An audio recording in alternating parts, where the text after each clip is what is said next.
The United States National Security Council took a decision to regime change Imran Khan.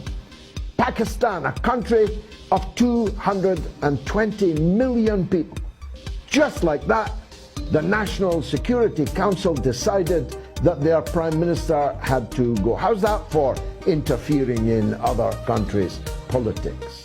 They conveyed it through Under Secretary of State Mr. Liu, L.U., who actually wrote it in a letter to the leaders of the opposition in Pakistan in terms, and I paraphrase, but only just a paraphrase. The letter said that relations between the United States and Pakistan would not improve as long as Imran Khan remained Prime Minister, and that the only way that relations could improve is if an election were to return someone else as Prime Minister. As clear an intervention in someone else's sovereign affairs as it is possible to imagine. Unfortunately for the United States, this letter found its way into the hands of Imran Khan.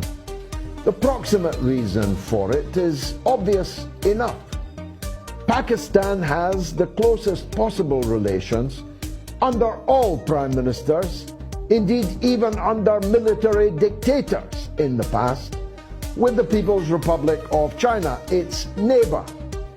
And that was difficult for a United States bent on regime change in Beijing to handle in the first place.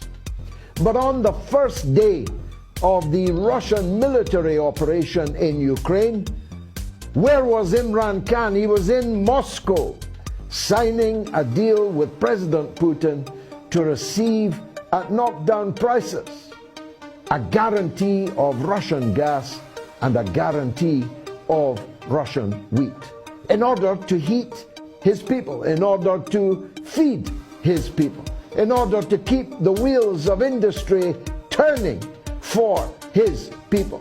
In other words, he was doing his job, his duty as the Prime Minister of Pakistan. But this double harness of a Pakistan in closer cooperation with Russia and in an ironclad alliance with China lit a fuse which they hoped, still hope, would lead to the explosion of Imran Khan's premiership.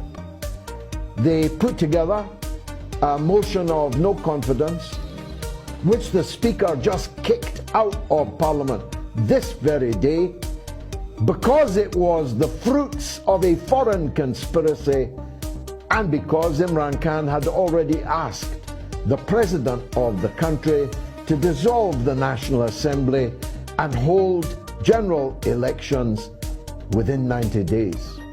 General elections which I confidently predict will see Imran Khan sweep the country if the United States does not ensure that the army, whose top brass are playthings of the United States and always have been ever since the country was created, the military which hanged the martyr Zulfikar Ali Bhutto, the military which overthrew elected prime ministers like Nawaz Sharif, like Benazir Bhutto.